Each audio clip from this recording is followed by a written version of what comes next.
Okay, so we're going to do now the third perek in Masechta Bava Kama, the perek Hamaniach, and we're studying it Leilu Nishmas Levi Yitzchok ben Reb Chaim Tzvi, and we're studying it to benefit of his neshama, Aliyas Nishmosei, as a Zaina Gutta Better for all of his family, for his parents, for his wife, children, for his brothers and sisters, and the whole mishpacha.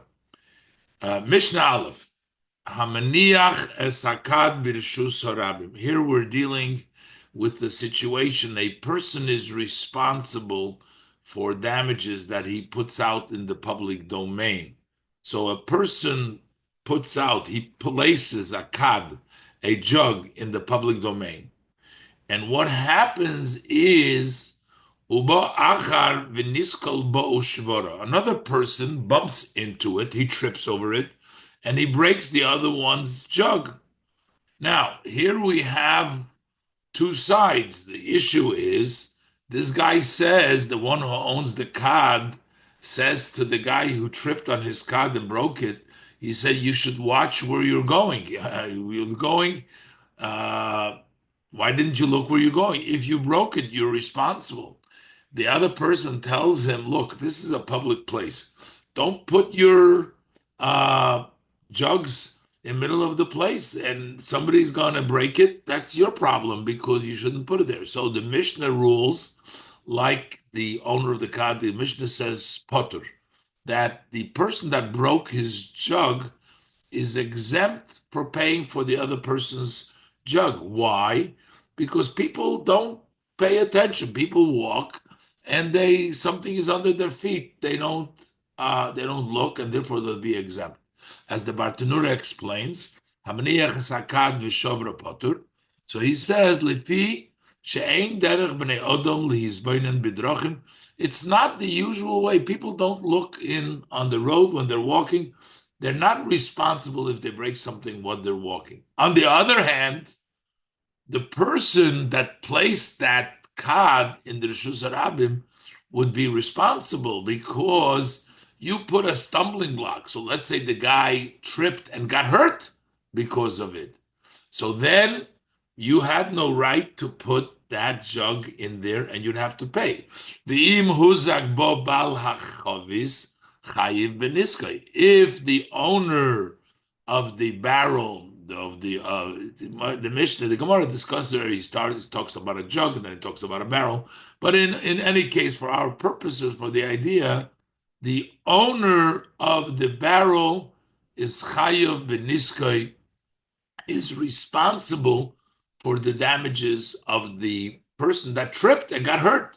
So both things. First of all, he's not responsible for breaking if he breaks the cod, and he doesn't have to pay for it because the guy shouldn't have put it there because he doesn't have to look. And also, if he does get hurt, the owner of the cod will have to pay him for getting hurt. But it seems almost it's the same principle because we're saying a person doesn't look and you don't have a right to put something there. But the Bartanura adds even more. Normally, why does a person who's cod have to pay? He put it in the public domain. Most of the time we pay because we own that. Let's say if you own the ox and your ox goes and gores, you have to pay because it's your ox, so therefore you're responsible. If you own the cod and you put it down, you have to pay because it's your cod. But what would happen after you put the cod over there? You said, you know what? I don't care. Just leave it there. You didn't have the koyach to deal with it. You say, let the cod stay there. It's hefker. It's ownerless. I don't own it anymore. It belongs. So now the person turns out when he got hurt on that cod, he didn't get hurt on the cod of the owner of the cod. He got hurt. This is a object that's laying in the Rishus Harabim that owns nobody owns. That's why the Bartanura explains when the Mishnah says v'im huzak bo bala bayis chayv beniskay. If the person got damaged by it. So then the owner would be responsible for the damages. He says, "Va'afilu ifkirvi, va'afilu ifkira." Even if the owner goes and he makes it ownerless, so now it turns out it's a jug, doesn't belong to anybody. Why should I have to pay? No. Shakol hamafkir, the rule is, Shakol hamafkir nizokov shaloi hoyu loy reshus mitchilu lasoisam. If you give up your damage, you put a damage into the public the place, you have no right to put it there. Now you're trying to get out of it responsibility by saying, "Oh, it's ownerless. I don't own it anymore." And if you're going to get hurt, it's not going to be my cod. It's going to be the Rishus Harabim. It belongs to the public. So why am I responsible more than anybody else? No. If you are mafkir, damages that you had no right to put it there, is kilu loiv kirim, as if you didn't give up your, it's not yours, it still remains yours. The Torah keeps it as yours. And if you put the stumbling block and the fact that you gave up, doesn't help. Now, what happens in another case? Another case was a person tripped. In this case, the person placed it over there. He placed the card in the Rishus Harabim. And somebody either trips or somebody gets hurt by it. So the person that placed it there is responsible. But what happens if the person tripped and nishbara kade b'rishus harabim? It breaks in the public domain, and it's inadvertently. He didn't want it to break.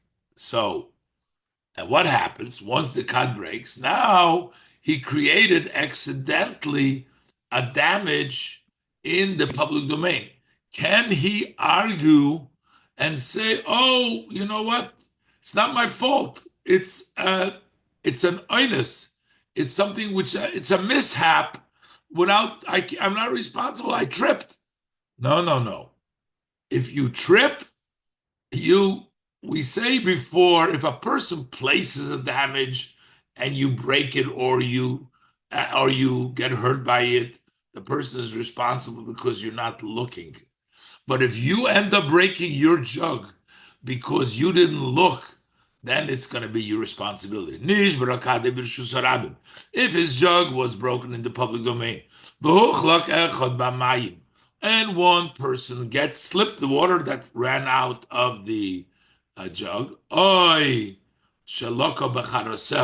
or he got smitten in the broken pieces of clay. The jug broke, and now there's clay. The person got injured by it. So then, chayiv, you're going to be responsible. You can't use the excuse, it was a mishap, I tripped. The sova niskal peshehu v'lav oinasu ulakach chayiv, because he holds, his opinion is, that's the Tanakama. He holds that if you trip, you're guilty, it's considered a negligent, and not a mishap, and not an onus, and the kachayiv, then you're chayiv. So if you trip and you end up breaking your jug, and somebody gets hurt by the water or by the pieces of clay, you're going to have to pay because you can't argue that it's a mishap. That's the opinion of the Tanakama, the first opinion. Rabbi Yehuda, he disagrees. He says that no, trip is something that to be expected, that one person should trip. He says, and therefore he says, but it depends. If after you tripped and the water ran out and the clay went out and the clay broke, the pieces of clay are there. If you intend to own it still, so it's your water and it's your clay. So even though it was an accident that it came there, but at this point, you want to own it. If you want to own it, then if somebody's going to get hurt, you're going to be responsible.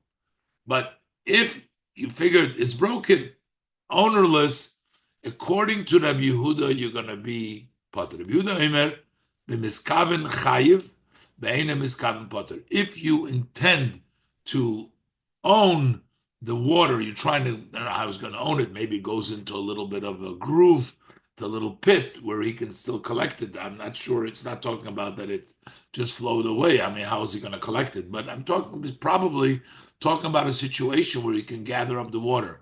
Or And the Bartanura explains, "B'miskaven chayiv, if you intend to own it, you're chayiv. Einus kaven potter, if you don't intend, you're potter. B'miskaven chayiv," says the Bartanura. Im niskaven liskois becharoseho ubemayim achar shenishbara kadoi.